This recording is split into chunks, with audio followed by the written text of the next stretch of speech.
How does Steam became the only good monopoly in existence? Yeah, because they treat their fucking customers as people. Have a good experience almost every time, but it definitely shouldn't exist. I mean, if I told you that there was a tech company. However, I am scared of when Gabe is not gonna live forever, you know what I mean?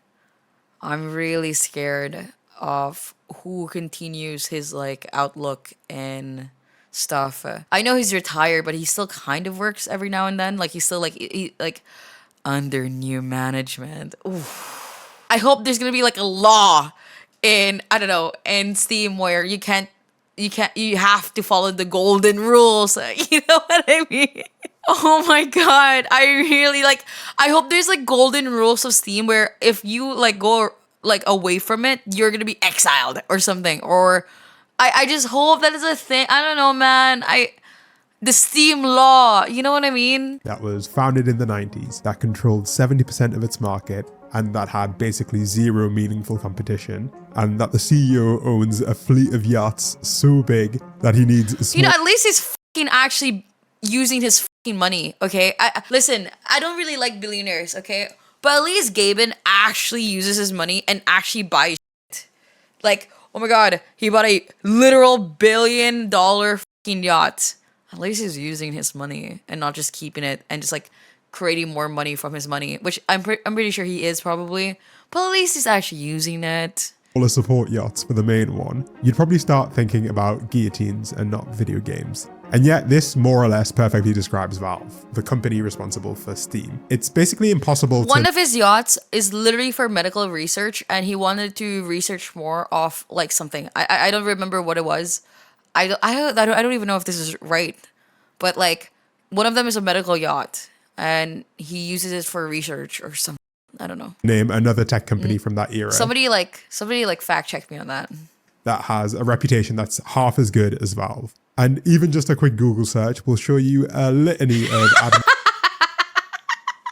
admiration and good reviews for Gabe Newell, the founder, in a way that very few people seem to talk about, say, Zuckerberg or Bezos. Valve... You know what's so funny? I'm pretty sure there's more people working in his fucking yacht than there is in Steam. Honest to God. Steam have won at the game of capitalism, and they've effectively monopolized an entire business. And yet they are, at the same time, lauded as one of the best examples of a consumer-friendly product. And it makes no sense at first glance. So I'm going to say something controversial. I will never play Dota. I'm sorry, dude. I played Dota back in the day and it never appealed to me. And the fact that it still has the like back in the day graphics or whatever, and the fact that they never like updated it or at least try to make it like more visually pleasing, I just don't care to play that game. I know my sister does. My sister is addicted to Dota, but I'm sorry, dude. How is that controversial? Because like, my sister will get mad at me if she heard that. Okay, don't tell my sister that I said that. She loves Dota 2, dude. How did they do it? How did Steam beat capitalism without getting greedy? Dota, lol. Lol, Dota. Oh, wait. Fact checker. Okay, here we go. Valve CEO Gabe Newell owns multiple vessels used for marine science, including a super yacht named Leviathan. Of course. Of course. That features a hospital and science lab and another dedicated research vessel called the Pressure Drop. Newell, who co-founded the Marine Research Organization. What? He co-founded a marine research organization? Inkfish and neuroscience company, Starfish. Neuroscience has integrated research capabilities into his fleet, has stated that yachts have great potential to serve as a platform for scientific... Oh my god. He's even using his money for research and making new companies for actual scientific research and better fit. Oh my, I have not seen Gabe ever like actually showcase an L so far in his life. I don't know, dude. That's insane. Valve Corporation is without a doubt one of the most important companies in all of technology. It was founded by two guys, Gabe Newell and Mike Harrington, who left Microsoft in 1996 to pursue a dream project, creating their very own video game from scratch. Their debut project was Half-Life, and it was so successful that it still is today considered one of the greatest video games of all time. True. And since then, they've released a lot of bangers. Guys, it's been like, I think 4-5 years now since I played this game, Half-Life. Maybe I should replay it again. Maybe I should try it again because like it's been a while. Don't really remember. Don't really remember the story anymore. Half-Life, Team Fortress, and Counter-Strike are all still incredibly popular series and have millions of players. I don't know about TF2. Don't get me wrong, I love TF2 back in the day. Back in the day, TF2 was absolute peak cinema of gaming. Maybe not so much in Asia servers. I'm not gonna lie, it's not as fun in Asian servers, but my god, the memes, the community, and everything that came out of TF2 has been absolutely a W. Every day collectively. But after releasing several extremely popular games themselves, they noticed a few issues with the games industry. If you're a little older, you might remember a time when pirating a PC game was comically easy. Literally within a few days, you could get free software and bypass What? most Don't know what you're talking about whatsoever. security measures with like a few seconds of Googling. And we saw the first wave of companies getting really desperate to put the lid on piracy. When Doom 2 was leaked weeks before its official release, their developer responded by banning any pre-launch reviews or external testing for their next game, Quake. The then vice president of marketing even announced that no copy of our games would leave the building. Except that game ended up also being leaked 3 days before How do people like pay employees to leak the game or something? its release. Some kid literally just broke into their network and Finland, of course. downloaded the game in front of them. And they were so young that the company didn't even bother pressing charges. This state of affairs, though, wasn't all fun and games. The lack of security also made games way more prone to hacking and cheating, and it was super difficult for game developers to have a clean method to offer security and performance patches over the lifespan of the game. And this is where Steam came in. You see, Gabe Newell has a pretty famous take on piracy. What's Valve's take on piracy? So we don't really worry about piracy. There's misconceptions in the industry about what piracy is, that they don't want to pay any money and they want to get your content. But when you look at the fact that these people have, $2,000 PCs, clearly they're willing to... $2,000 PCs back in that day, crazy. If you had a $2,000 PC back in those fucking days of the early 2000s or some bullshit, you must be fucking rich. Spend money. Everybody in the United States knows that Russians are pirates. When the reality is that the pirates in Russia were actually doing a much better job than the games companies themselves. And as soon as the product became available at the same time that it was available in Australia or the UK or the United States, and it was localized in Russia, all of a sudden our piracy problems in Russia disappeared. Piracy is a result of bad... Yes, exactly.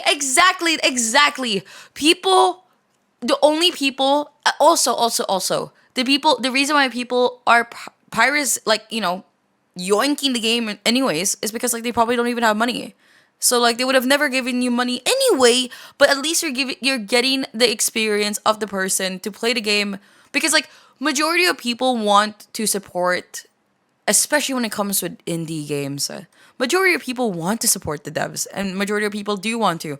But if they don't have money, they have no choice to pirate the game, which is completely okay, because technically you're getting a new fan for the game. You're getting new people to engage with the community and stuff like that. You're getting new people, you're still getting value technically, even if somebody is pirating the game or whatever, being a pirate. Why do you need money when you have so much? My $50 won't change.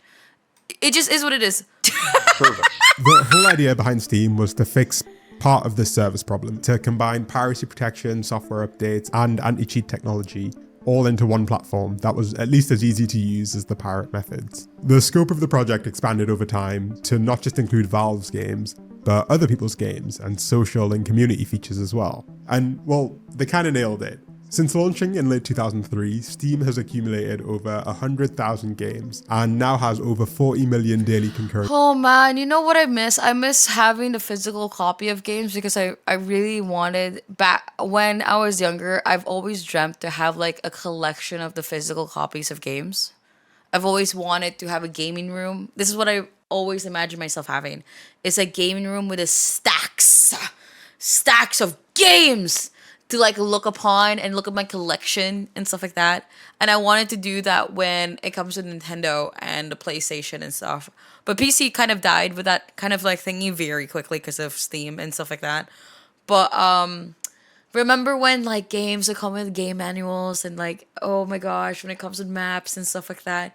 But now it's just not the same. And now I just get to look at my Steam library and absolutely just go bonkers about it. I'm like, oh yeah, that's my collection. Like you have no idea how proud I am. I guess this is the new version of your collection. I wish it was physical though. I wish there was an option just to, I don't know. I just miss it. I miss the idea of having that personally. I think it'd be a stretch to call Valve a game developer like you might have in the 90s. Today, they're a retail business that occasionally develops games on the side. But still, even despite that, the world has changed a lot since 2003. Fisher, there's no more whimsy in buying new games anymore. And Valve has followed such a drastically different path than the rest of the tech world. We can compare it with, say, Microsoft, which recently announced that it was increasing prices of its Xbox Game Pass subscription service by 50 to 100%, depending on where you are in the world. Or even Nintendo, which is selling $80 to $90 games. My God, when is Nintendo going to just like absolutely bite the bullet and finally just release their games in PC and fucking their stupid console? They lost. Just accept that they fucking lost, dude. Meanwhile, Steam, on the other hand, has no subscription services. It has a weirdly generous return policy and several extremely generous sales every year, when that's clearly not the established meta in gaming today. You won't find any guys. I'm so serious. If it wasn't for the Nintendo fanboys and stuff like that, they'll just buy anything Nintendo immediately. I feel like they wouldn't be a successful company anymore whatsoever. I think they're too stubborn as and they don't adjust to how life is now, and they just keep forcing consumers just to like use their stupid product. Views like this, if you look up their competitors, people don't like wax poetic about the Epic Games Store or about EA Origin. And there are a few really good reasons why Valve behaves the way they do, and seemingly nobody else does. So Valve is a weird... Because Gaben is actually a genuine consumer. You know, I'm gonna keep it a buck. The best streamers are the people who genuinely are chatters. Have you ever noticed that? If you ever see dude, Zoil used to be a humongous chatter. I was a humongous watcher chatter. I used to have like insane hours in Twitch. People who understand what it's like to be in the position of wanting more or something like that, or knowing the experience that they wish they had and stuff like that, are the best people to work on things, in my opinion. So if you ever see a gap in the market or something like that and you wish that you had something, they're going to be the ones who are going to have like a crazy ass fucking marketplace and business. It's company, you know, not just from the outside. While basically every major tech company from their era decided to become publicly listed on the stock market and solicit investment from the public, Valve has had a really quite different approach. They've remained completely private since being founded. I think as a it's 3 result, months. it can be hard to find out pretty much anything about how the company works.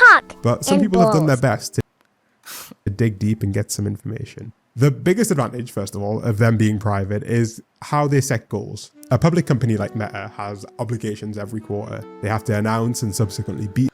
Yeah. Just bootlick the fucking shareholders, blah, blah, blah, blah, blah, blah, blah.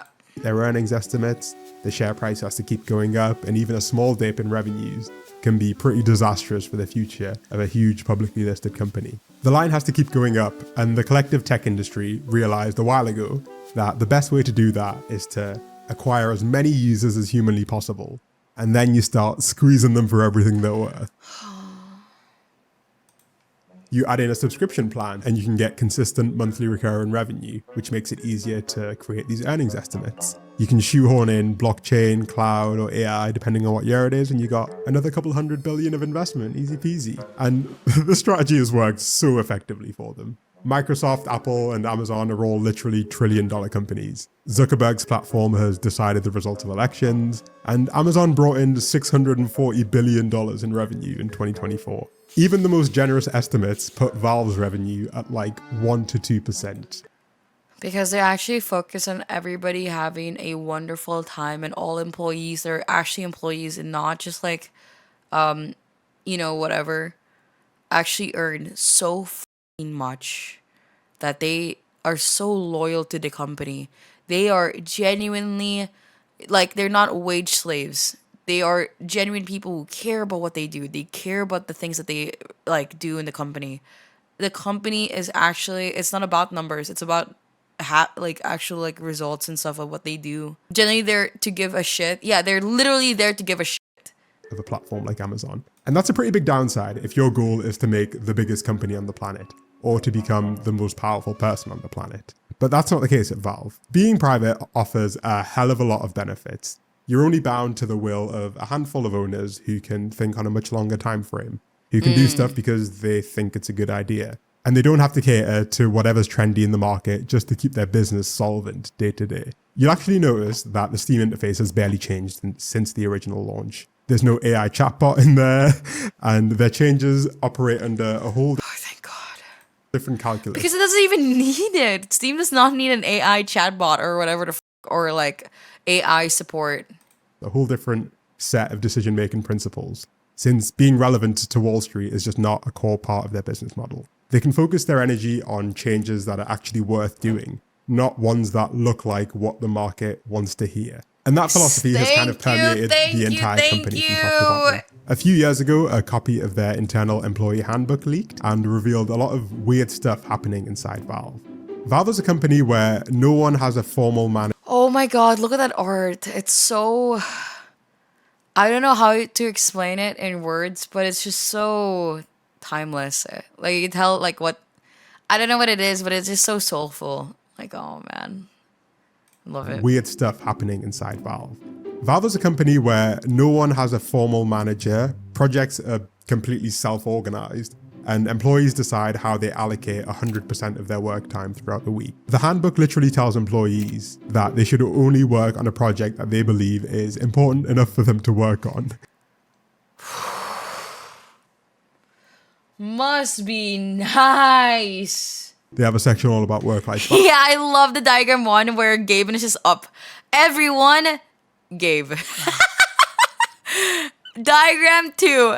Everyone, Chet. What the f did Chet do?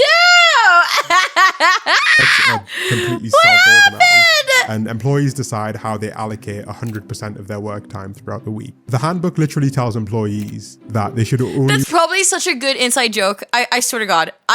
Dude, 100%. Like, Chet is the butt of the joke in the company.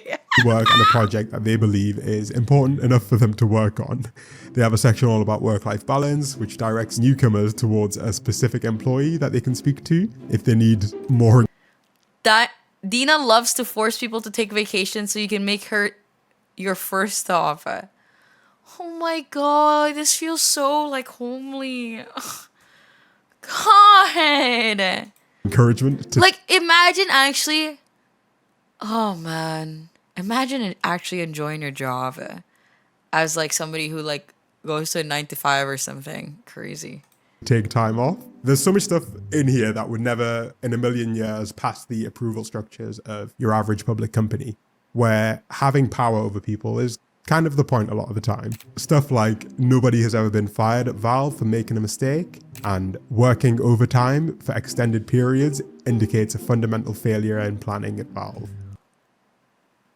Oh my God, it's such a W. Working overtime for extended periods indicates a fundamental failure in planning or communication. No, but that's true though. That is so wow. While people occasionally choose to push themselves to work some extra hours at times when something big is going out at the door, for the most part, working overtime for extended periods of time indicates a fundamental failure in planning or communication. If this happens at Valve, it's a sign that something needs to be re-evaluated and corrected.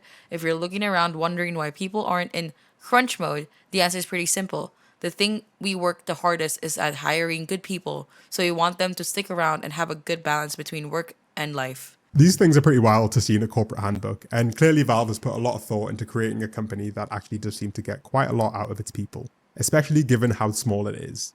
I've kind of been glazing these guys up until this point, all right? And in the world we live in, they're clearly not the worst tech bros out there. But it's important to remember one thing about Valve. It's not a charity, okay? It exists like literally every other company of this scale to make a lot of money. And it does that incredibly well. The CEO, Gabe, isn't suffering because of his choices. He hasn't sacrificed anything in the pursuit of this business model, right? He's got an armada of yachts and is currently building a $400 million super yacht, which is about the same price as a Boeing 747 passenger jet. And I don't know how many times you might need to hear this, but you don't get quite to this level without doing at least some degree of shady business. And Valve has not been immune from that. Honestly, the most important reason why Valve continues to operate the way it does is because it works incredibly well at making money. Their revenue per employee is higher than basically every other major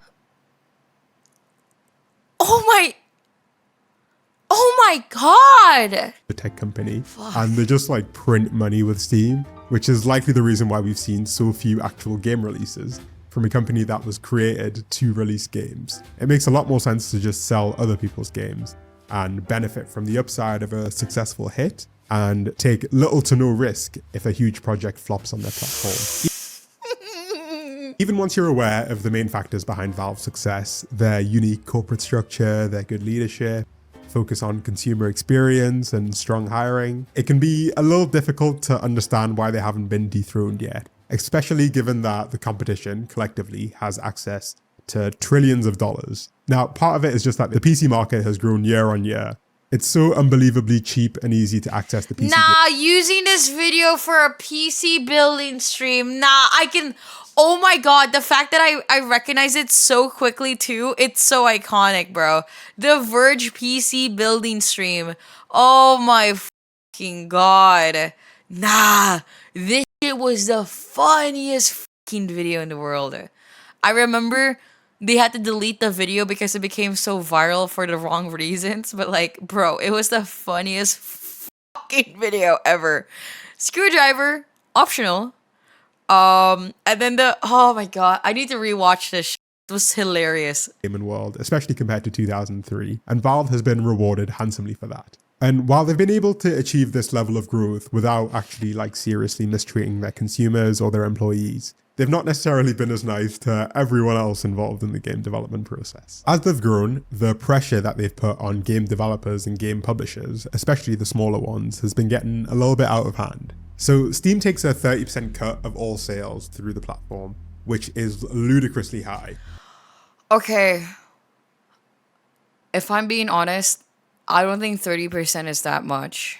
Is that bad? A website like eBay takes about 12 to 15%, while other game sale platforms take even less. Okay, but hold on. Compared to others, it's high. Well, they were one of the first. Valve is a private company, so its stock is not publicly traded as well. Imagine how much they would actually make not having to answer to public investors. Guys, in my opinion, okay, would you rather sell your product in the #1 accessible literal company that everybody loves and etc., than putting it out in another company that doesn't even get them, like, that doesn't get as much, but you're not gonna get paid as much? You're pretty much forced to. Yeah, but the servers, you know, you can't really deny the service. Games takes nothing on the first $1 million in sales. And Guys, Twitch gets 50% cut whenever you sub to somebody who's not partnered or something like that, and they're an affiliate.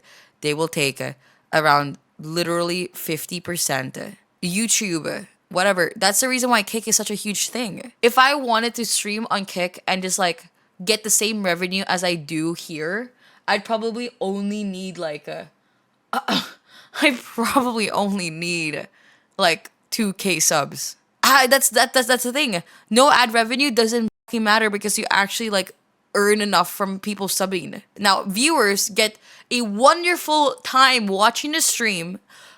Okay, but let's like ignore the elephant in the room when we're talking about Kick, okay? Like, ignore the elephant in the room when we're talking about Kick.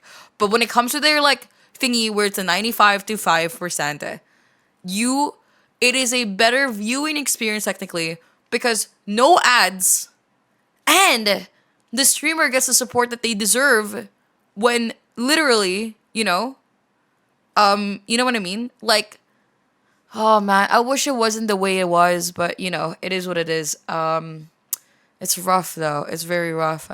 But 30%, maybe I'm biased as because like in every single like opportunity I've ever had when it comes to merch or et cetera, sometimes I don't even get 30% from merch.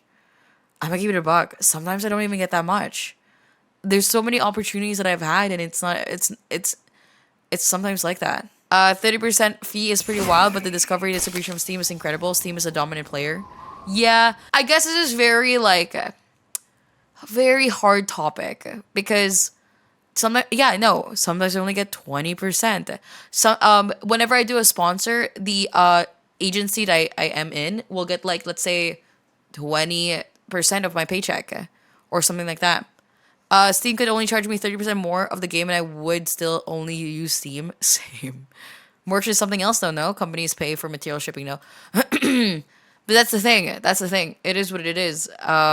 In my head, maybe because I'm a streamer and Twitch literally gets 30% from me. So like I'm quite used to the number in my head, 30%. So I'm gonna be extremely biased in my take when it comes to this because like I'm so used to Twitch like taking my revenue for that much anyway. Or like 50%. It used to be 50%.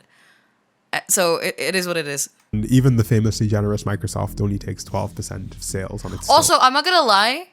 I'm sorry to say, but like if the other companies actually did better as a game store and actually worked better with their UI and stuff like that, maybe they would be a competitor. But not one single competitor of Steam have actually had good UI, good looks of the games, good ways of like functioning in their website or whatever. If you've used the Epic Game Store, it's so ugly. Demenishki. It is so fucking ugly. GOG is okay. No, I'm talking about an actual like Steam monopoly thingy.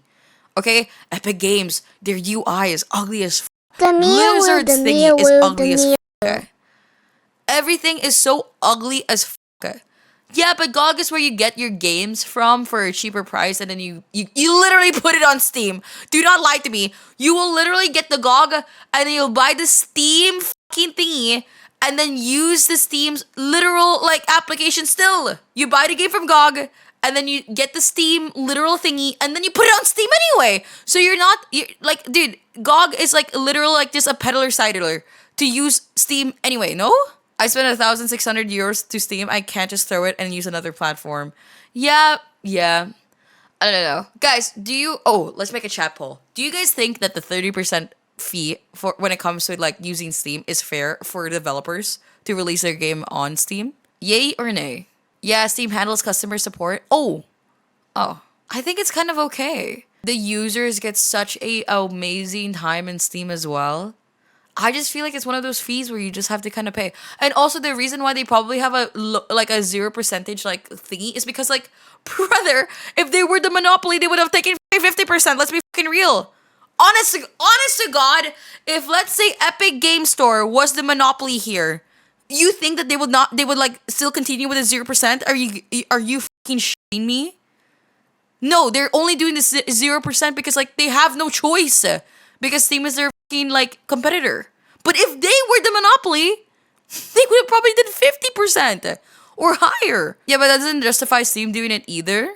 I genuinely think 30% is not, it's okay. You still don't owe that games. If you still closes, you lose them. GOG saves you from that. The fee is fair simply based on how amazing discoverability for smaller games is on Steam. True. Okay, I'm not gonna lie. I'm also biased to Steam because at least with me as a customer, if I have a horrible time at a game, the fact that I could refund it so easily, with no questions asked, no nothing, with no issues, no stupid customer support, I could just do it on my own.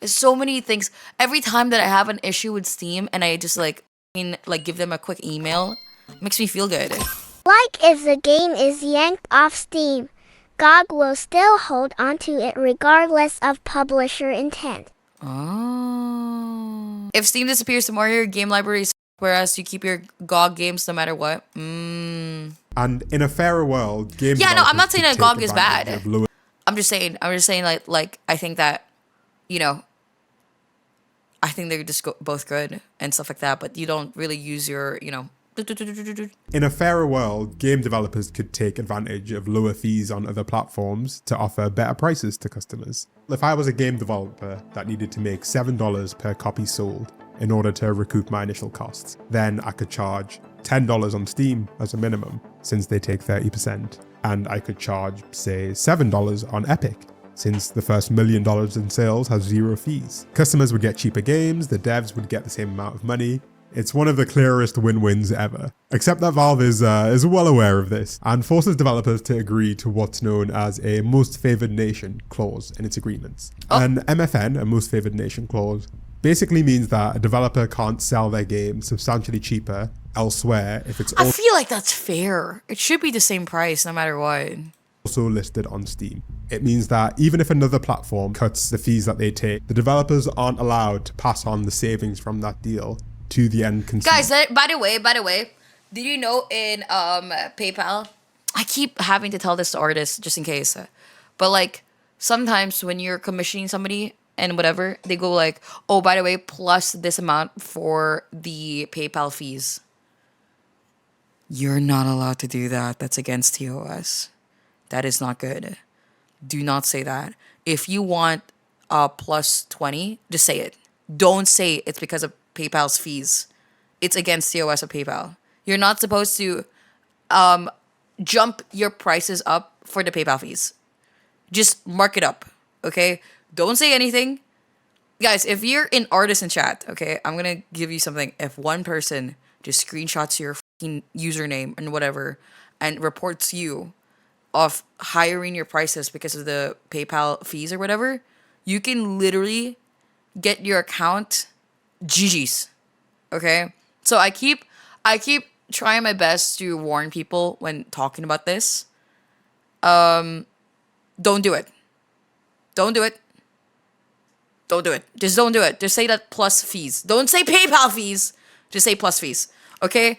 Like, please, if we're gonna use a platform, please, I beg. Sometimes you gotta read the fine print. Sometimes you just gotta look at it. Sometimes you gotta know. Please, like, dude, if your account gets GG's, man, I don't know what to tell you. Sometimes you just gotta know the TOS. Sometimes you gotta know about it, dude. Sometimes you literally. When did you find this out? Years ago, dude. That's like PayPal's like #1 thing.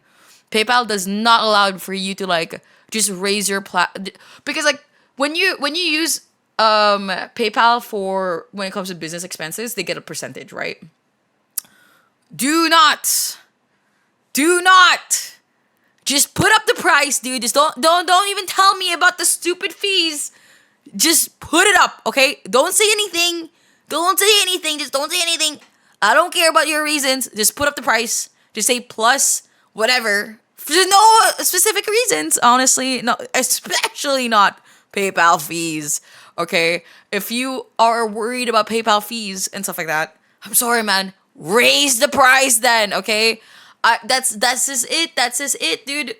My goodness gracious. If a game is $10 on Steam, it has to be about $10 everywhere else. And very few games can survive without being on Steam, given that they have all of the customers. It's created a setup where Steam looks like the best deal, in part because it literally pressures developers and publishers to not offer a better deal elsewhere. And while most competitor platforms actually offer pretty generous deals to smaller developers, Steam does the opposite. Games that sell millions and millions of copies end up receiving a better split. This isn't because, I don't know, Activision needs the money, but it's because Valve understands as a company that the big developers are the ones who have the true bargaining power. The ones who could have significant impact if they tried to leave. And by offering them these generous deals, they encourage them to stay on Steam from day. Artists can afford to increase prices without a reason right now. We'll lose too many clients, so they have to say why, then get caught by PayPal.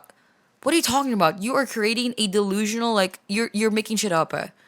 I'm telling you something. If you're gonna use PayPal, you can't do it. You can't say it. You're literally going against TOS. Don't do it. Period. And I don't want to hear fucking excuses because like you can get your full account gone. And then whatever you have in your account, dude. Oh my god. I'm talking about literal rules that you as a consumer cannot change. You can't just fucking change. You can't just change that. one person can just ruin your fucking life just like that. What are you talking about? What are you talking about? What we're just gonna like excuse it or something like that? Like, dude, I'm telling you, it's not worth the risk. It's literally not worth the risk. Just don't do it. Just literally don't do it. Just say that it's plus fees. Just say that.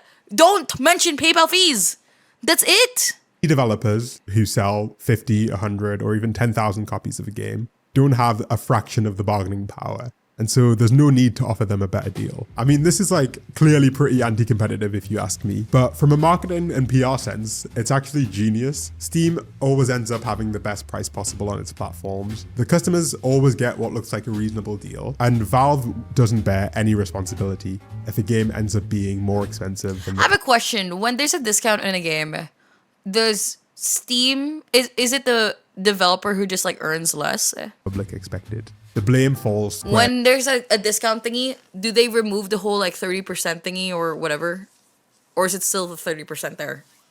on the Hi, developers. Sarah. Meanwhile, other platforms can't easily compete on price and have to compete on other things, which is why you see exclusive releases as a method of competition. But people hate having to download a whole separate app to play one game because it's annoying and it feels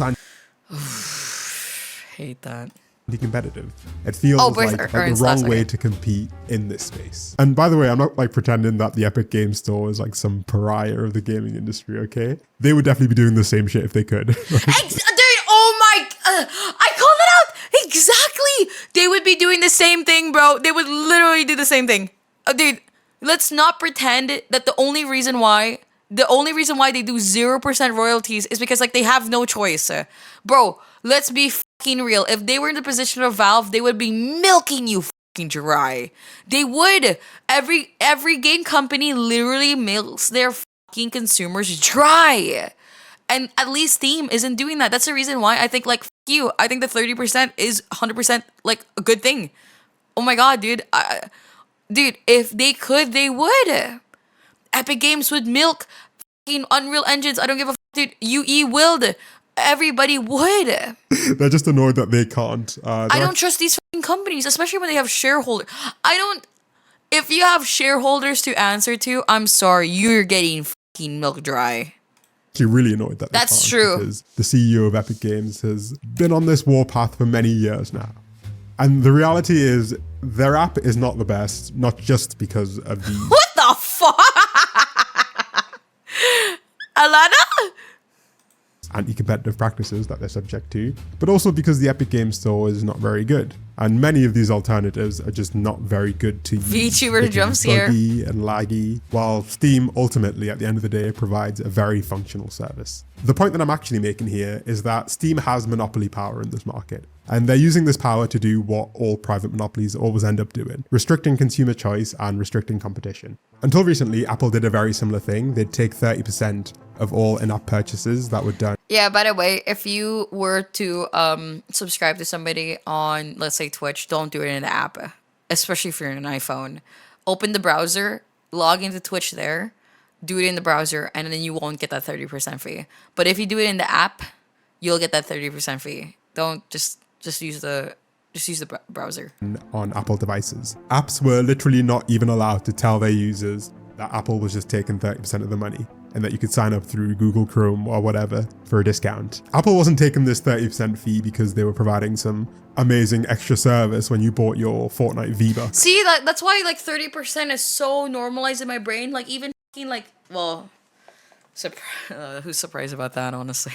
They did it because, much like Steam, they have completely unreasonable levels of control over the mobile app market, and they can get away with it. And it was a major legal issue until earlier this year when a long-standing lawsuit forced Apple to let developers offer alternate payment methods with lower fees. And in my opinion, this is basically identical to what Steam does in gaming. Except they were smart enough to realize that they needed to keep the biggest publishers on side, and they couldn't push it too far. Instead of trying to get 30% out of literally everyone, like Apple did, they made it an explicit point to offer more generous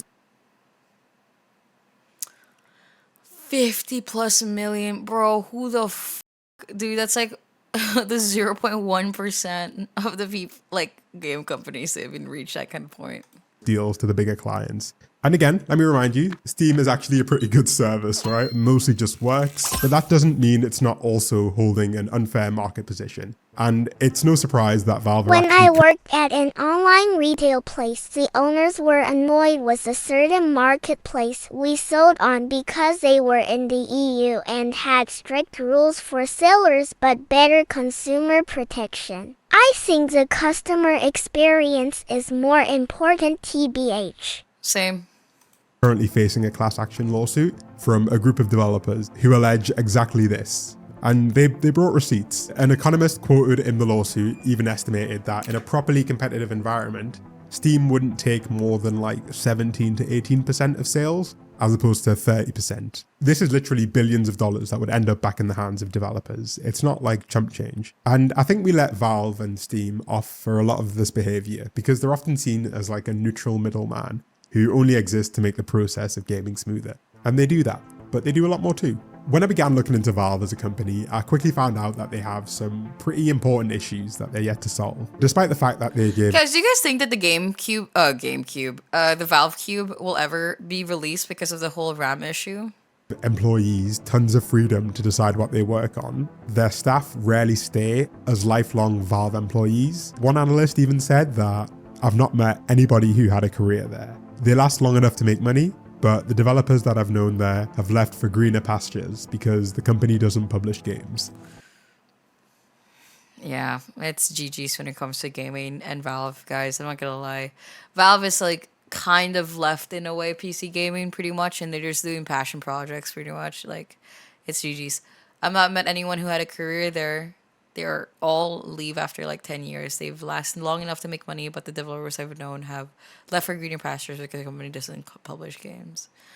Yeah, this is what it is. But you'll notice that Valve hasn't actually completely given up on games, and the ones they've decided to keep tell us a lot about Valve's thinking.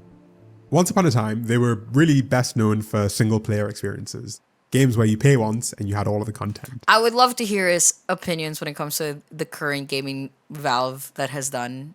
I would love to hear it. However, ever since the release of Team Fortress 2, an online multiplayer shooter, they realized you didn't need to make new games to make money. You needed to make more money from the games you'd already created. And thus was born the microtransaction. No! Instead of concepting, researching, and developing a whole new game, why not just sell cheap items that add on to an existing game? But the real genius wasn't selling like cheap collectibles and letting people buy them. It was letting people gamble for them. In 2010, Valve launched the Supply Crate, an in-game item for Team Fortress 2, which allowed you to receive a random in-game cosmetic item. Except to receive the item, to unlock the crate, you had to purchase a key with real money. Basically, you paid a small amount of money for the chance to receive an item that was worth potentially hundreds or thousands of dollars, or potentially an item worth nothing. This is the infamous loot box. And shock horror, it turns out people, especially kids, quite like gambling. Valve developed item marketplaces and whole in-game economies around. Hey, yo, what the is this? Hey, yo, fads. Are Amarillo's butt slapper. Fads, hello. This is from your Steam account. What's going on? Crawl speed, thank you so much for your fads. Around these items, wherein people would sell them for real money, use them to launder a list. My friend gifted it to me. Money, or just do some old school degen gambling. The loot box mechanic has been so successful that it's present in... Oh man, XCL. Guys, if I'm being honest, I love opening cases. Basically every actively maintained Valve title. While they weren't the first to use this mechanism, they definitely popularized it by creating marketplaces that integrated smoothly the in-game value of items with actual dollar value and let people swap them easily for cash. And Valve makes a killing from this. One Counter-Strike tracker estimated that Valve had made $1 billion just in 2023 from selling loot boxes in the Counter-Strike games. Wow, I wonder how much Pixel has created an opportunity for Valve to make more money. Because I'm not gonna lie, Ona is one of those streamers, unfortunately, that kind of makes you want to open a case. So like, and like look at his like, oh man, I wonder how much on it has brought up revenue for Valve. So many testimonies of former players of these games where they detail getting addicted to gambling as kids, especially in a game like Counter-Strike. And Valve hired leading economists to analyze their in-game economies, and they have a really What? Video game companies hire economists to study virtual work. intimate understanding of this stuff. They just have zero incentive to change things. The vast majority of people who play these games won't spend a penny, except the percentage that are susceptible to gambling addiction will spend all of their money on it. In the world of mobile gaming, which relies on a very similar model, about 50% of the revenue comes from just 0.1% of the user base. And we don't have numbers for Valve, but I don't imagine it's a mile off from this. When gambling regulators have tried to shut down these systems, Valve responds not by removing them from the game, but by trying to tweak them and design alternative systems that keep as much of the gambling feel as legally possible. Valve has created what Yanis Varoufakis, one of their former economists, would call a digital fiefdom. It markets itself as a neutral A queefdom. Lori, thank you for the Prime. middleman, but it actually has a hell of a lot of power for deciding what happens on its territory. Developers depend completely on them, and they have an I don't know why I said that. unfathomable The way he said it reminded me of that word. Darkest, because I'm 14 months. amount of consumer data and complete dominance of their market. And anyone that uses Steam to sell games is under a lot of pressure to remain on Valve's good side. They're more like medieval lords than they are medieval marketplace operators. And currently they've been pretty nice with that power, especially to the people at the end of the chain, the consumers. But they're under no obligation to keep that up. And I struggle to believe that Valve will keep being quite as nice if their margins ever get hit or if they have a change of leadership. We need to create a more robust system by making sure You know, honest to God, 5 billions of earning with Valve. I'm surprised it's. I don't mean just make it sound like it's low or something. I know it's a lot, but I'm pretty sure if it was run by somebody else, it would have been a lot higher. there's actual competition in this space. And if it's still not clear why competition is so important, you can just replace Steam with any other company that has this much control over a digital marketplace, whether it's Apple or Amazon. And it might become a bit more obvious as to where That the doesn't make it problems any could better. I never said that. I literally never said that. emerge in time. All in all, things could be a lot worse, and my experience, and most people's experience with Steam, has been pretty good. But good enough is not good enough, okay? The standard that Steam has set for users should be the norm. It shouldn't be an exception. And in fact, it's very much the exception that proves the rule. Steam's level of quality should be the bare minimum that we tolerate. And I don't think that's too much to ask. Damn. W video. Very W video. Use code FADS for the link below. No, I don't think so. The day Valve goes public is the day it dies. Yep. The moment that Valve has to answer to like shareholders or whatever the 07, man. That's when you know the company that you grew with and loved is gone.